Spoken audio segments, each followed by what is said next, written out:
Hi, my love. Welcome to the Gemma Hanley podcast. My name is Gemma. I'm your host. This is the space where I have honest conversations about overcoming anxiety and overwhelm so that you can calm your nervous system and feel really confident and happy and calm from within yourself. Along the way, I share my own stories of holistically healing 23 years of anxiety and depression myself. And so, if you're a woman seeking answers to perfectionism, people pleasing, burnout, resistance, you may love, you're in the right place. Let's do it. Let's begin. Hey, beautiful women. Welcome back to the Gemma Hanley podcast. I have a very, very, very special and unique guest here with me today. Really excited to have this conversation. When I first started the podcast, our guest Tash, who I'll introduce in just a moment, was definitely one of the women front of mind immediately that I wanted to bring to this space and share with my audience, and really excited me in terms of the whole idea of recording conversations every week. So I'm absolutely stoked to have you here. Let me introduce Tash formally. So Natasha Bamblett, her work is in cultural and Indigenous education. And a key part of this is her acknowledgements of country, which extend beyond just empty words that are too often tokenized. She amplifies the true meaning of an acknowledgement, incorporating dance, song, and soul. Her acknowledgements serve as a true representation of Indigenous culture, country, and ancestry. Beyond these acknowledgements, she is a power mother and storyteller, an authentic speaker, facilitator, educator who has developed workshops and healing programs aimed at connecting to mind, body, and soul through culture, history, and country. And I can absolutely say that being on the receiving end of your offerings has been very fucking fun, super inspiring, and deeply nurturing. So thank you. And thanks for being here. Welcome, Tash. No, it's an honor, and when you're doing the soul's work, it brings you to your soul fam and connects you to the people who's supposed to be in your life. So it's a real honor to be sitting finally and having this conversation with you. It is. And I love what you shared there. In a moment, I'll share how you and I came to cross paths.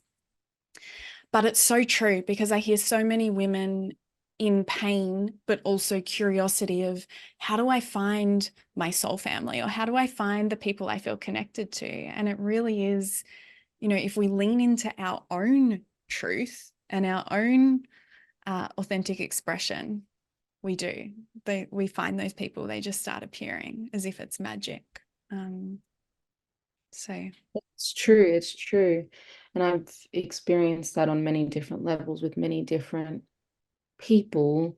When we deepen our connection to ourselves, who we are, where we come from, and I guess our soul's purpose of why we're here, um, you've put that out into the universe, and then people will just show up in your life and in your circle effortlessly, with ease and flow, and they'll continue to stick around no matter how long it's been.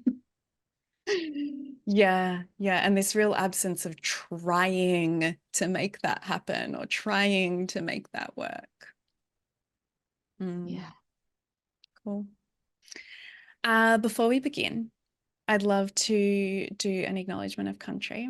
So Mm, I'd love to share that I'm coming to this conversation from Kabi Kabi country. So I mm, want to acknowledge the nation's first people, the elders past, present, and emerging, and also anybody listening to this recording, joining into this conversation as well. yeah, beautiful. Thank you. And to echo that, as a First Nations woman, I want to acknowledge my peoples, where I come from. I come from the lines of the Yorta Yorta, Warlpiri, Wiradjuri and Kurnai people. I was born and raised along the Murray River, Yorta Yorta country. So from where the rivers flow into the seas of where I live in Naarm on the Wurundjeri lands of the Kulin Nation here in Melbourne, I want to acknowledge all of the ancestors, First Nations people, the wisdom, the culture, the country, the laws, the ceremonies, the languages, the kingship that has existed here as the oldest living continuous culture. Really honoring what that means and the depth and the pride that I hold, to call this place home, to call this my home in this country, and the opportunities that exist because of those who have come before, forefathers and mothers, and acknowledging the deep connection to the lands, the waterways, the skies, the animals, and the people that have existed and continue to exist. And I want to acknowledge, anyone listening and your cultures and journeys and countries that have, called you into this time and space to be here. I want to acknowledge you and, your soul's purpose and journey, and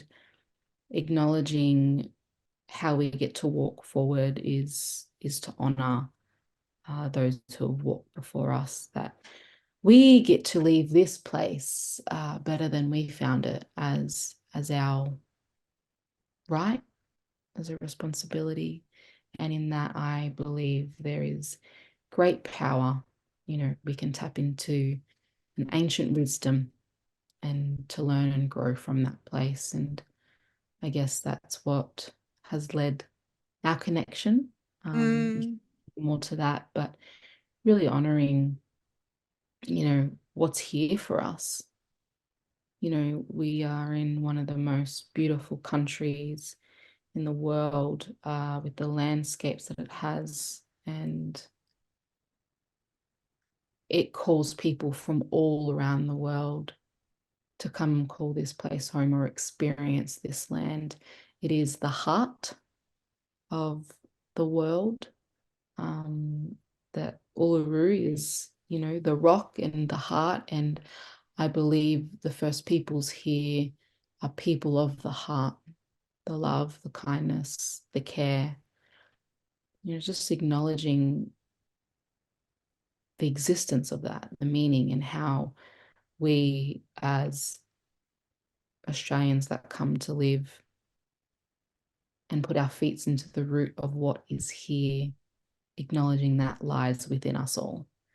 And I say in my language and native tongue, as it's been asleep for a very long time, and we are just waking it up as these generations today, and continuing, and as non-Indigenous people, to continue to echo and amplify the culture and the stories and the people that we get to journey with.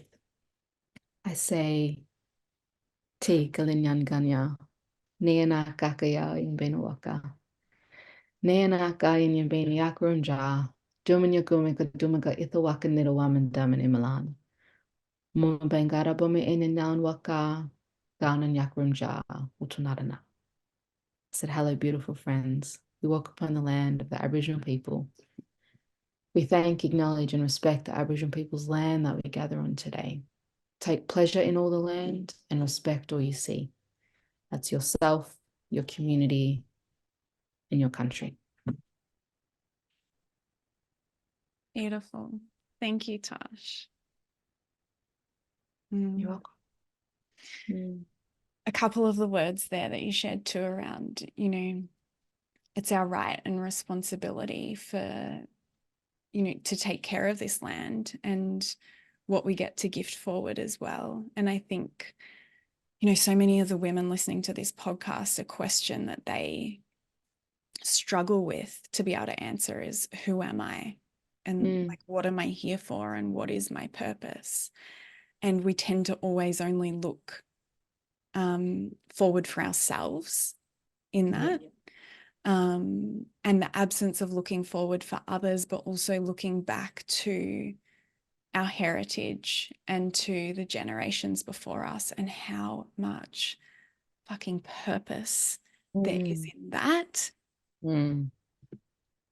is something that I think, you know, I can feel like my heart expanding just talking about it. But yeah, reminding, and I think you might have used the word of like it's awakening or it's stirring, bringing more and more people into connection with that immediately brings like calm and groundedness around that question too of like, who am I and what am I here for? And I believe, and in my experience of connecting deeper with myself, has come from inside of me. There is no one outside of me in this world that can tell me who I am more than myself. And when we do that as a practice, it's not just one time, an experience. It is a practice. And in that practice, what we're saying to ourselves is, I am committed to showing up for me. I am committed to look at parts of myself that I have not seen yet.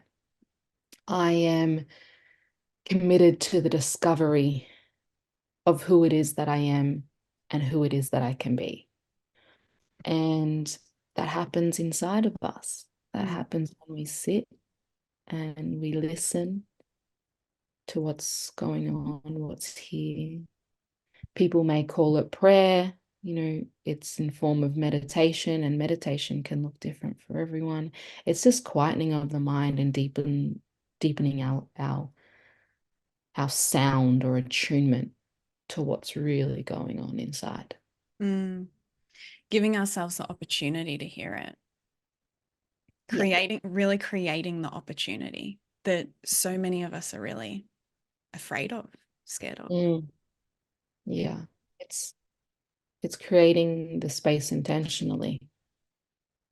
We talk about our environments as our home or our family or our workplaces, but we don't talk about the environment inside of our mind.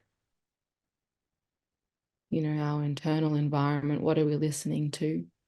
What are we watching? What are we eating? What energies are we absorbing? What's going on inside that's actually can be harming us or serving us? The content. Yeah, the content, right?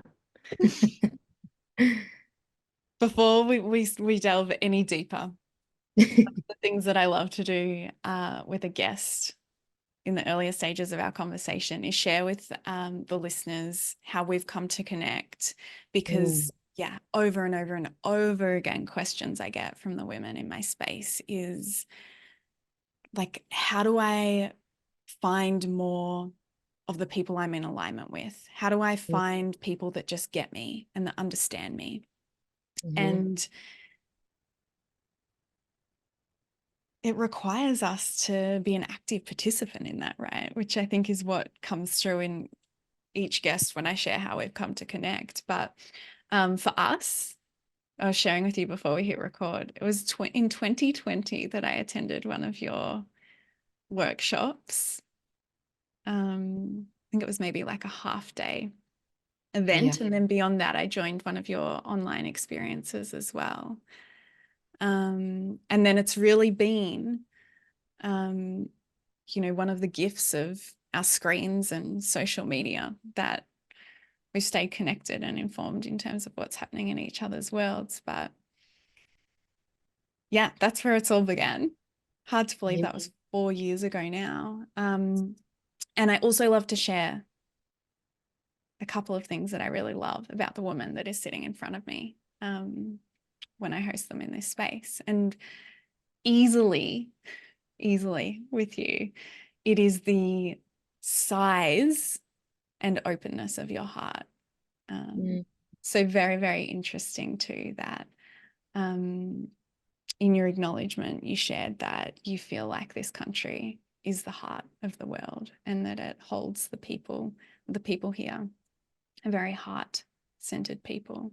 And I guess part of the way I experience that from you is purity and rawness and honesty. Like there's never any question when I'm sitting in front of you or receiving from you or listening to you that there's any degree of like bullshit or anything going on. Like we just get you, and that is like one of my favorite qualities in a person. And in your introduction to, in your bio, you shared of yourself as a power storyteller, and I couldn't agree more.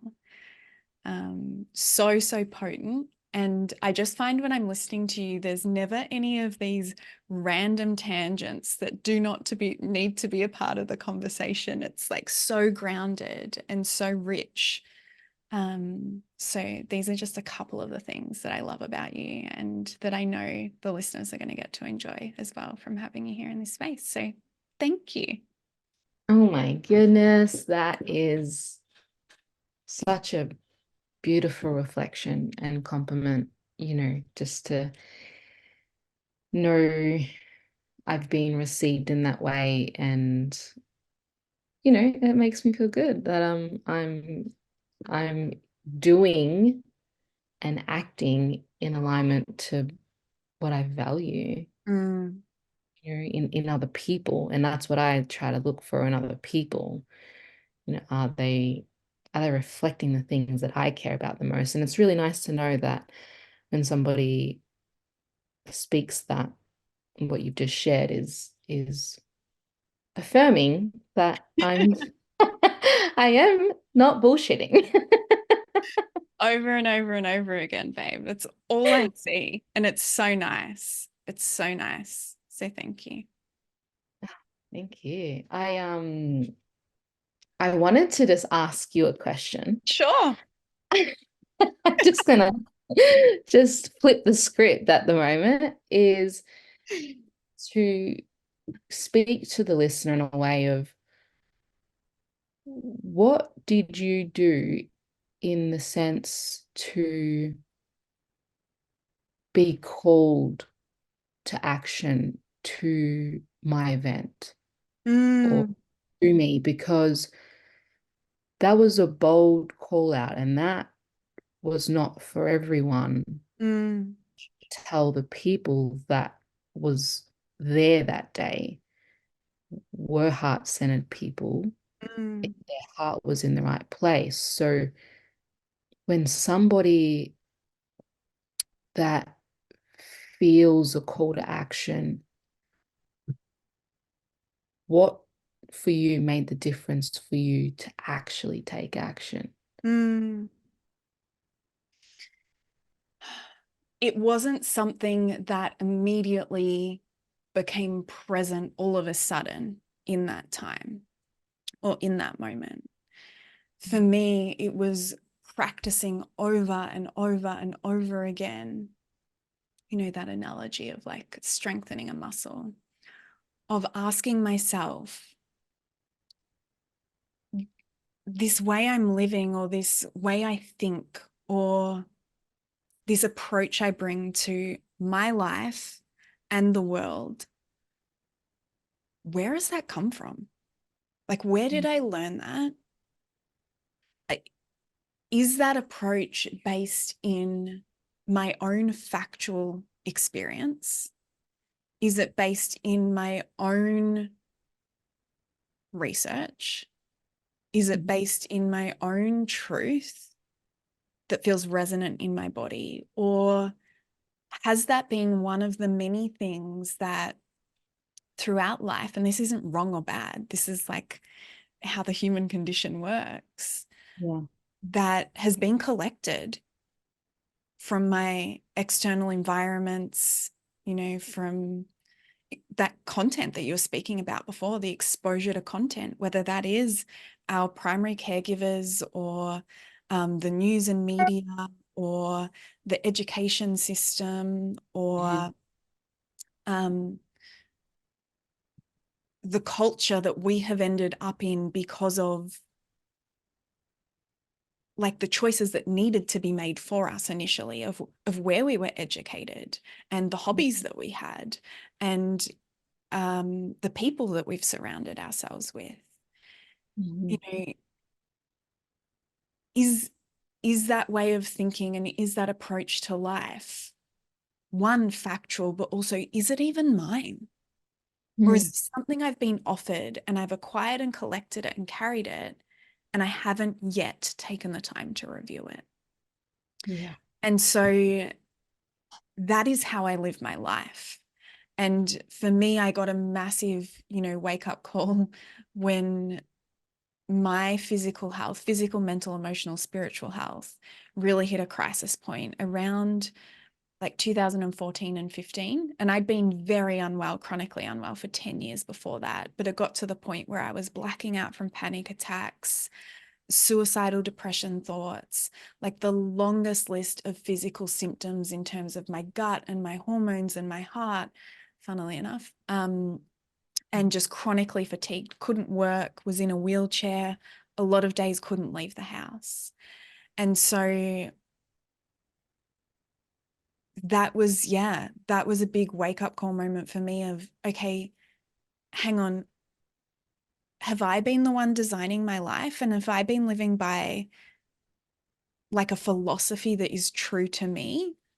And I hadn't. And so it was just this gradual weeding through and questioning of all these ways of being and all of these approaches to life. And like a big one for me, Tash, was how I define success. And that's totally transformed now. And especially how I view success in other people as well. And so my readiness and my ability to take action and to say yes and to turn up on that day was one of these instances of, hang on a minute, like, have I done the curiosity and the discovery and the open-heartedness to figure out what feels like truth and sense making and resonance in my body? Is how I would answer that. Yeah. And I think when we self-inquire and become so curious about the results that we've been getting in life, right? And then we start to question and to understand these origins. Is it me or is it external? Things in your life will just pop up, an opportunity to deepen that, an invitation, right? Especially as a First Nations woman offering that event about journeying beyond the gap was about what is it that you do know and what are the gaps in our knowledge? What are the gaps that we have with our stereotypes and our biases and our privileges that we get to look at ourselves, that we walk away feeling empowered, understanding and feeling more connected to who it is that we are, knowing that I'm a part of like a collective, a humanity that is here impacting the world with everything that we do. And for the listeners out there, it's just really beautiful to hear the story reflected back to them. We didn't just end up here together. The calling of ourselves to take action had moved us so deeply that our presence in time had collided. Inevitable. Yeah. Thank you for asking that question. It's of course, already led us to where, I really wanted this conversation to go, and a question that I had for you, which was, your entry into this work as a cultural and Indigenous educator, and wellness educator. Mm. Was that a natural and obvious path for you? Because I think it would be easy for people to assume that the answer to that is yes. Well, it's never as easy as a yes or a no. There's always complexities to it. When I was a child in primary school, backstory to it, I had been ran over by somebody on a bike and I broke my leg and I ended up in hospital. The man who come to serve me food was my father. And it made me feel so damn good about my healing process of being looked after, of being nurtured and cared for. And from that moment onwards, I wanted to be a doctor. I wanted to help people heal. I wanted to make people feel really good in some of the hardest or painful times of their life. Mm. So I journeyed through schooling and realized that realistically, that was not going to happen with my ATAR score. That's the score that you get at the end of your schooling life. And I was like, well, I'll settle for a nurse. I did one day of uni and freaked out, had a full-blown panic attack, anxiety attack, drove in my car, jumped in my car and drove home from Geelong to Shepparton. I was like, I'm leaving, I'm done. I can't do this. Still short of turning 18, I just felt like I wasn't ready, and in that moment of not being ready, it changed the trajectory of where it was that I was meant to be and going in life, and stumbling across different jobs and careers. I was always the try everything kind of girl, give everything a crack, give everything a go. I wanted to just explore myself in so many different ways. Beauty, sports, worked at the post office, worked in community, legal aid, like all I wanted to be in the hospital and aged care, disability. I did it. I did it all. And it was a call that was deeper than me. So as much as I chose this of wanting to work with people, I had the intention of making people feel better. And it was this thing of healing. I wanted to heal people, because I know when I did that, when I made people feel good, it made me feel good. Mm-hmm. And I remember at the age of 18, 19, I was losing people. I was losing friends, to drugs and alcohol and suicide. And that was hard as a teenager, just seeing people that you grew up with, or, you had aunties and uncles that were dying at 40 and 50 years old.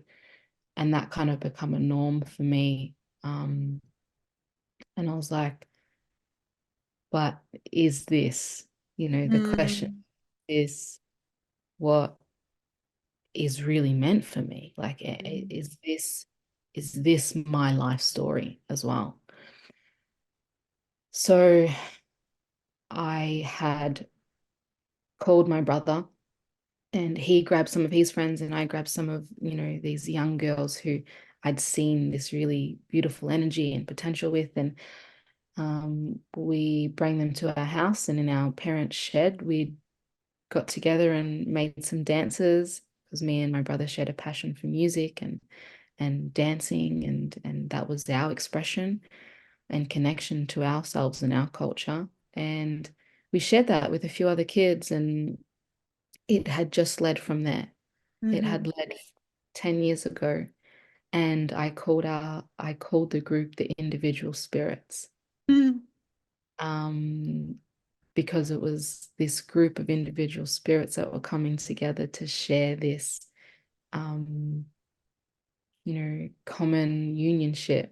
We were connected through culture and our ancestors or family, and something that did with music and dance, you can connect to everyone and anyone, all walks of life, all cultures, all ages, all abilities, because that was the key to connect to people beyond my race and my community. And I'd seen the joy that it brought when people watched me dance, Mm-hmm. told my story through my body. And it started from there. So I would start off with a 2-minute talk introduction, and then it led to a 20-minute talk, and then an hour workshop, and then a 2-hour workshop. And then I was running programs because I then was seen as a leader because I was choosing a different way of living. Mm-hmm. And people were watching. And I knew that that held weight with responsibility, because if there was kids watching what I was doing, mind you, I had become a young mum at 19. Mm. So I had eyes on me 24/7. People were watching and listening. So I wanted to set a good example that there was more beyond mental health that was killing our people. There was more than drugs and alcohol to cope. And there was more than families being separated. Mm-hmm. There was togetherness, and exclusive, I was I was changing the exclusivity to inclusive action to Yeah. all people, Yeah. inviting people no matter what's going on. If you share the love for expression, art, music, dance, if you want to just come and watch because you feel safe, then so be it. And it kind of chose me. Mm-hmm. And then I just kept learning and listening. And then as soon as I'd learn, I'd go and teach. Yeah. And there was elders, or the aunties and uncles, or there was other mentors that would see me like, wow, like seeing something in me that I yet didn't see in myself, that they were giving time and energy to me and pouring into me. And it's like, wow, when I show up for myself, I'm receiving so organically. And then I was so hungry for more of that, that then I was going to give it back to my community and to the young people. And I was dancing in kinders and, telling the kids how deadly they were. Um, and that just bring me joy. And 10 years on, now I'm traveling the country, Mm-hmm. getting those messages and my story that, I hope, regardless of where people are at right now, if it's in the space of your garage or your living room, or it's you and your friend that have this idea to make a difference. And Mm-hmm. that's where it started. I just wanted to make a difference to my life and Mm-hmm. to the kids that I felt had it harder than me. I felt I was in a really privileged position Mm-hmm. growing up, with both of my parents in my home. I always had food on the table. I always had good stuff, looked good, good clothes. I had opportunities of sports, not just my talent, but I had support behind me. And I seen that there was the gap between me and other kids that didn't have. I just wanted to make a difference. And the difference led me here. I haven't heard that story before. Mm, Really, really beautiful to learn. yeah. I'd love to circle back, Tash, to the topic of an inverted commas success. Yeah. I think it would be really, again, really easy for a lot of people to look at where you are now and to have not known that journey. And, we've had like the most minute snippet of an inside look just through this conversation. And,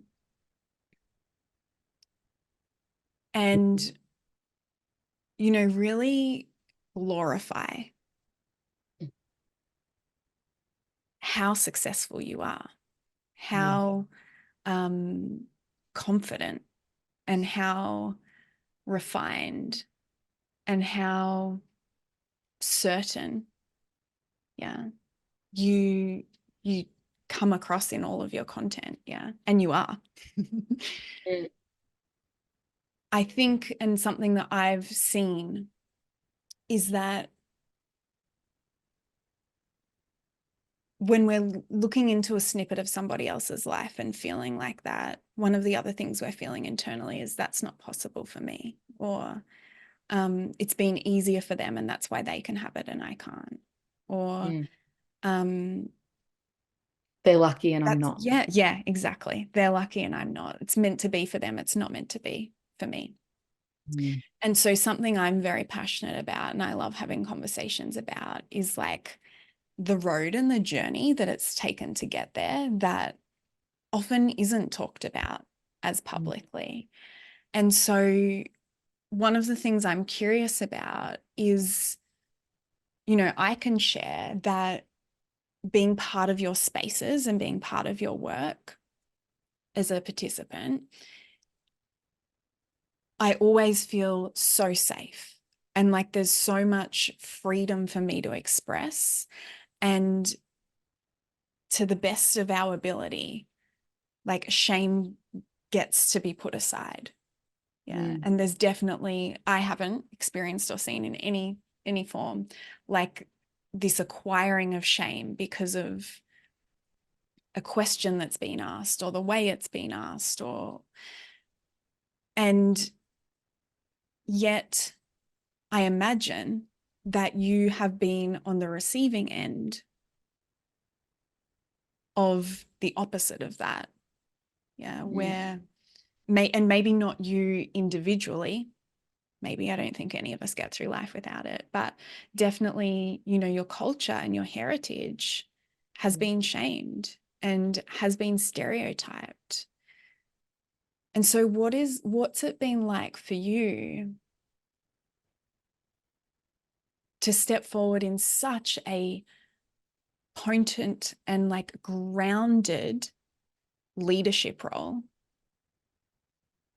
and yet also be navigating your own experiences, which are not just in the past, like continue to roll out. And I've had the privilege of seeing how much you prioritize that attunement to self and like, what am I a yes for and what am I a no for? And like, when am I a yes and how does that yes look like? Yeah, can you speak into that a little bit? Well, we spoke about it earlier and you mentioned that I'm no bullshit and I really value truth. I really value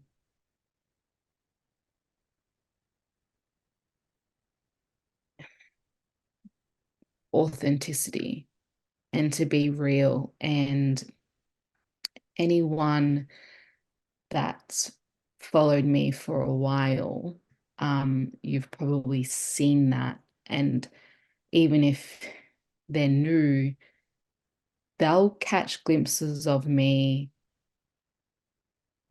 putting it in perspective of the position I'm at now as a mum. I have a 9-year-old and a 1-year-old little boy, both boys. And you'll catch me looking like a boss ass businesswoman, mama on stage, fearless, and fierce and confident and powerful, which I am. That is a part of who I get to be. But am I like that all the time? Absolutely not. You'll see me with my hair a mess, bags under my eyes because of the lack of sleep, snot and food all over me, and me just had enough of the day. And it's only 11 o'clock, and I want people to know that that's powerful too, that allowing yourself to be seen, not for anyone else, not not for an audience, but for yourself. And the success that I've experienced has been with my platform. There has been a viral video that's grown my followers, but regardless of that, my platform I've used for me, for my voice to be heard from myself. Because when I look into that screen and I'm speaking, I'm looking at me. And I'm sharing real life moments in real time, the gratitudes, the losses, the heaviness, the joy, the happiness, the love, the pain. I'm sharing that in real time. And the only person that's looking back at me is me. The only person that I'm listening to is me. And as I've experienced, if you say in the last 4 years, is when I did the scary thing and I quit my job and said, all right, I'm going to back you, Tash, to go all in on this thing that you believe that you're here to do, to make a difference. Whatever that looks like, you're going to figure that out. And I remember saying that to my partner and he was like, what do you mean? It's like, don't ask me the questions. I don't know.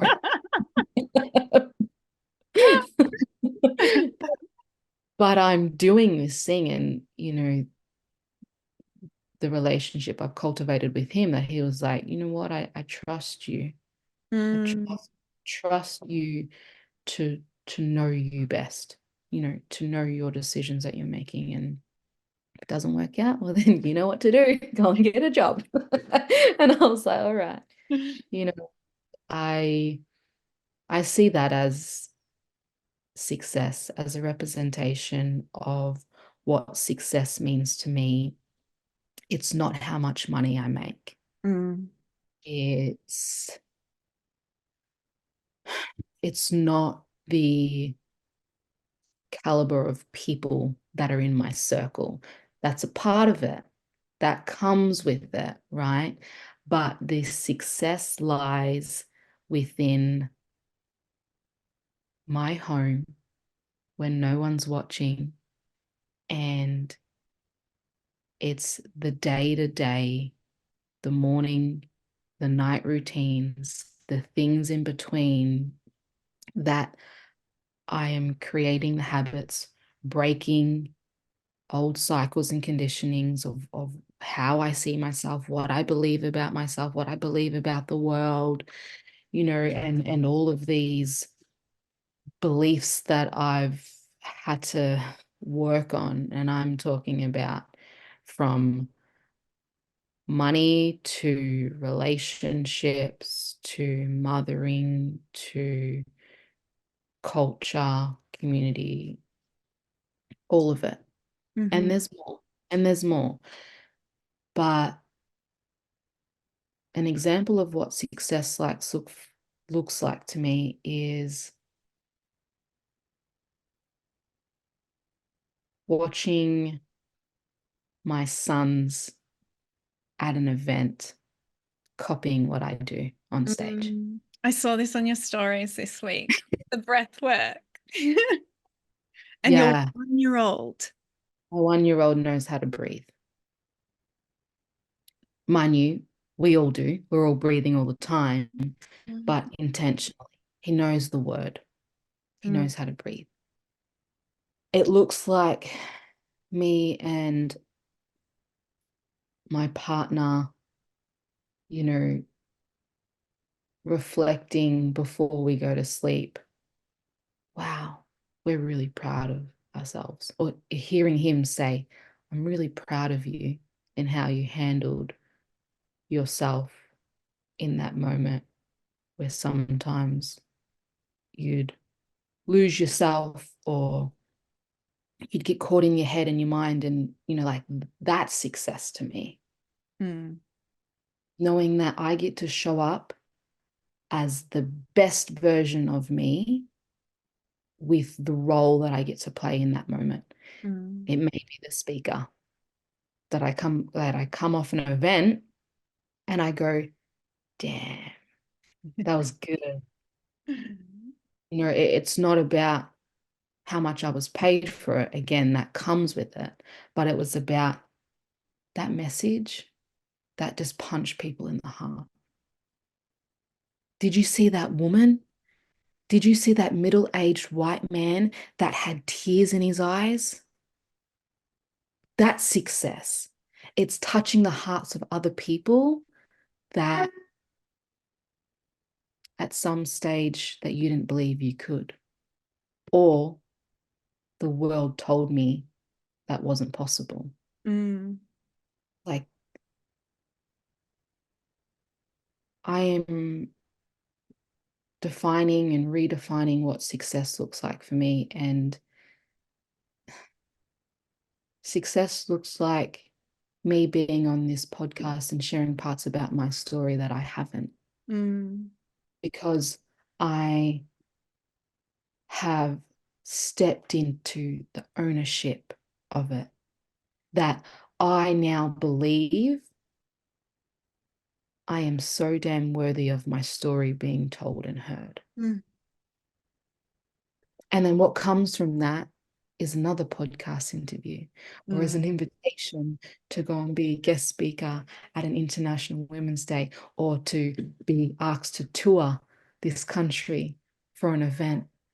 Like, these are the rewards that success has brought to me in my life. And success is ultimately being so proud of who you are and who you're becoming, and the action you're taking, that you then get to see and reap those benefits and rewards. And my children, they're my legacy. Not in the sense that I don't need them to do anything for me, but what I have to do and give to them,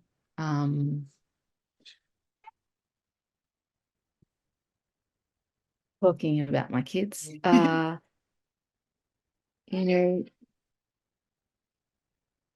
I'm here leaving my mark on them. That when the time is right,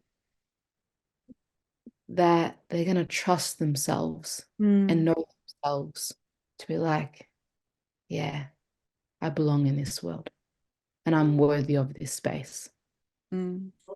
That's success for me, leaving it better for them. And the common thread that I hear throughout all of those beautiful examples that you just lent into and shared with us there is an energetic and emotional legacy. And also the fact that that only becomes possible. Hello. So cute. Hi. That only becomes possible when we have the courage to explore what feels like me. Yeah. Yeah. And it's letting go of, like, it's to ask yourself this question.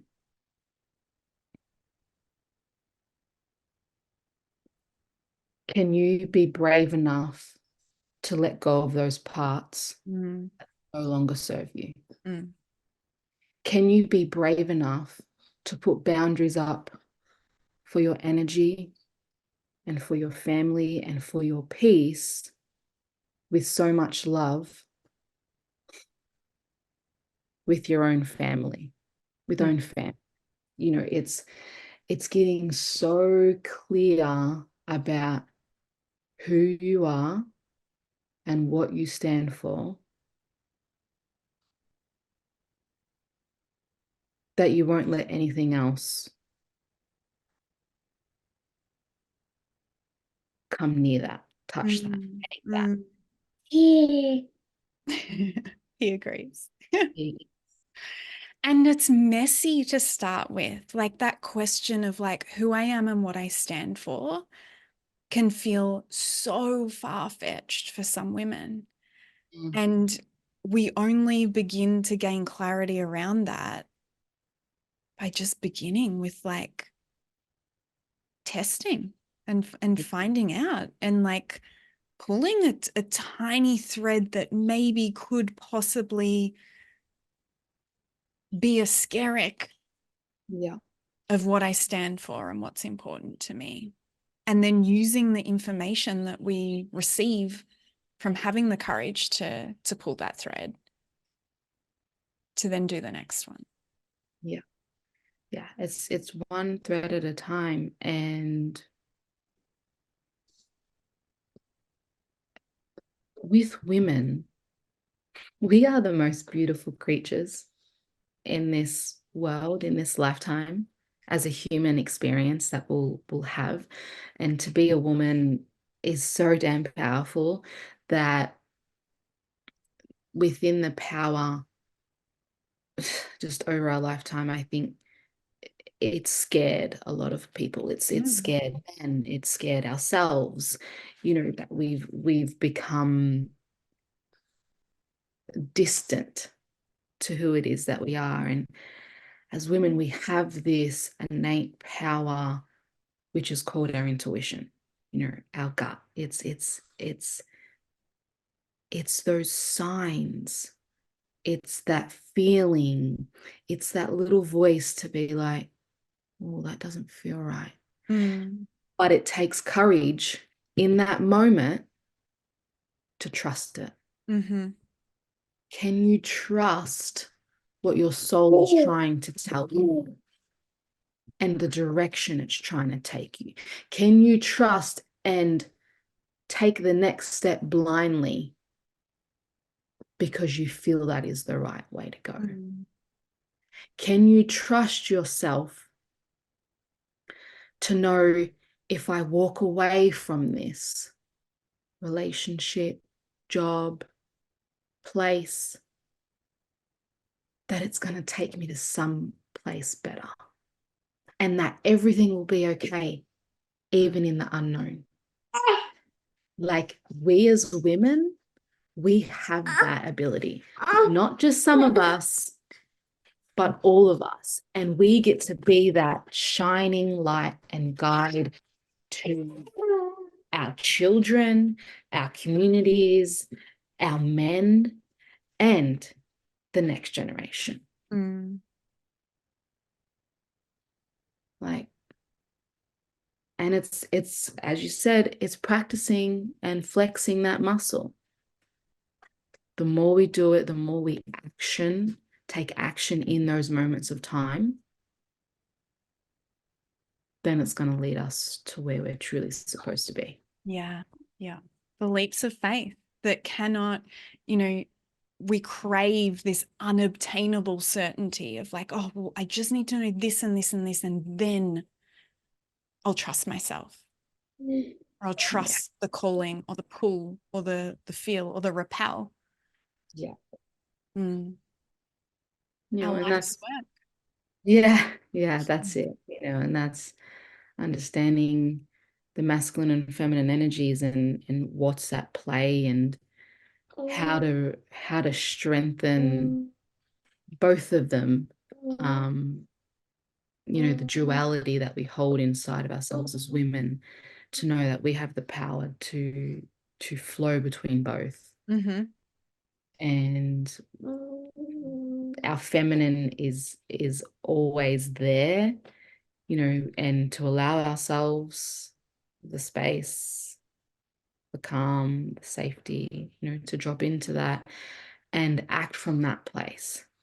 Mm-hmm.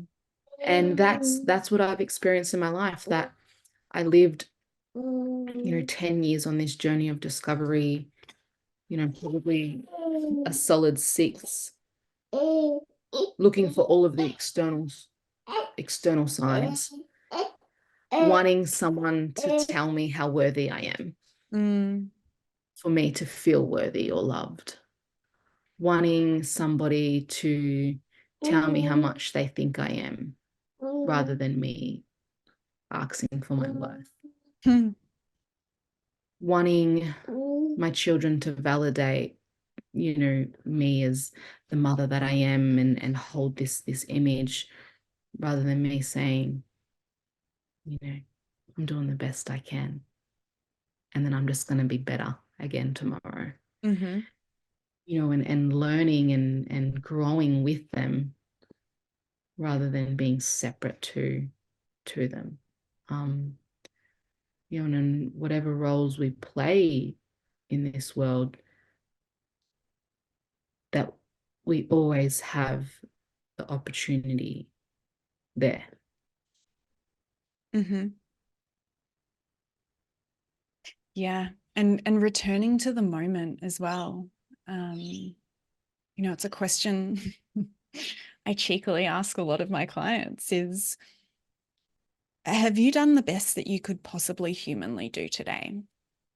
And it catches them off guard and they go silent, and then a big smile comes across my face, and then they start smiling too, and they're like, well, yeah, like, fuck, I actually have. I couldn't have done better than what I've done, right? And so many, oh, sorry, language.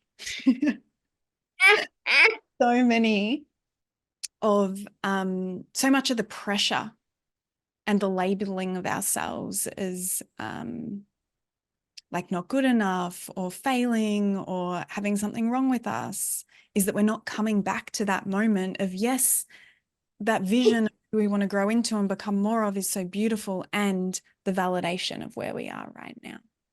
Yeah. And I think every woman, and probably a lot of our men as well, it's in that moment.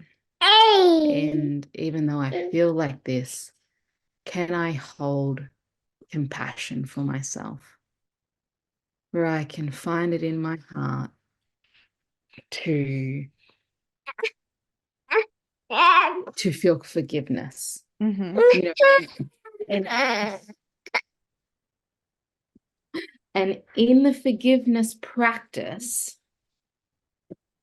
we allow ourselves to turn it to gratitude. Mm. And we hear that like, be grateful and practice gratitude. Some people are like, but really, what does that mean or look like? It can look like forgiveness in the hard times, that you just lost your shit for a moment, and that's okay. But what do you do afterwards? Mm. And as a mom, it's like, I am not perfect. I am the perfectly imperfect mother to my children. You know what I mean? And to show them that I feel just the way they do, and allowing them to express their emotions is normal. But what we do and how we do that is important. To do that in safe ways, to do that in expressive, ways that we're not harming ourselves or others. And if we do at any point, to own that. I'm sorry about that. I'm learning. Yes, because that's where the compassion comes from is, oh, I'm allowed to be learning. Yeah. And when I learn, I'm going to make mistakes. That is the essential nature of learning. And so if I do want to grow, and if I do want to improve, and if I do want to feel like I'm evolving and becoming more, I absolutely have to be willing to include the fact that that means I will be learning and making mistakes. And when we reject that, inadvertently, our opportunity for growth and becoming more is rejected as well. Yeah. Mm. And I would say one thing that I would say about myself is I am a student of life. Like, with all the roles that I play to other people, but the role I play to myself is I'm a student. I am no better because of the things that I've done or achieved, or because I'm my children's mother, or I'm, an older sister, or I'm, older than people, that I hold any more weight or power or, right to be the only one to share knowledge. And in our event that you attended, I learned just as much as everybody else did. I took away just as much as everybody else, did, with what everybody else shared, even in their questioning. I was learning. I was learning to hold space. I was learning to, sit with my own emotions. I was learning to understand how to help even more. And, we're always learning. So, in any moment that you find yourself in, to take yourself out of it as an observer of, well, what am I learning in this moment? What can I take from this moment that has just been painful, that has just been devastating, that has, sometimes things come out of nowhere. But what can I learn about myself and about the situation that I can be better, that I can prepare myself for these times, these moments, in how I get to show up differently next time? And how do I hold myself in this process to be kind and gentle? Because I'm learning. Oh, so beautifully shared. Thank you so much. I really, really, really want to respect your time and also your little man's needs. So I feel like this is a beautiful stage to start wrapping up the conversation, but I do want to check with you first. Is there anything else that you want to, I'm going to ask you, how the ladies listening can find you, but before I do, is there anything else that you want to share or bring or contribute to this conversation? No, I think there was so many beautiful elements of me sharing my journey and story with the messages that I hope has connected to you and wherever you're at in your life, and the decisions that you're faced with or going to be faced with, that when you sit with yourself, or when you're faced with the challenges or the decisions, turn inwards first. Listen to yourself and Your soul is always communicating with you. Life is always happening for you. So trust the present moment, knowing that it's just only setting you up for what's to come. Mm-hmm. And when you stay prepared, you won't have to be prepared. You won't have to get prepared. Like just stay ready. Like stay ready, stay sharp. And sometimes sharpness comes with rest. You know, women, we know how to flow. We are always in cycle, the ebbs and flow of life. And the most natural way is to go with it, go with it. You will find life really hard if you resist and go against and continue to live soul's purpose, greatest life, and be your best self. Wise words from many years of lived experience. Where can the women find you, Tash? They can find me on Instagram, Facebook, LinkedIn as Natasha Bamblett, on Instagram as Queen Acknowledgements. And yeah, if you're just feeling called to connect, I have some beautiful new spaces and offerings coming this year and onwards. And I just look forward to journeying with people, finding those people that, you know, souls align. I'm going to pop all those links in the show notes and make it really easy for everybody as well. Thank you so much for being here. I've loved this conversation. I've gotten so much from this conversation. I feel like my cheeks are a little bit sore from smiling.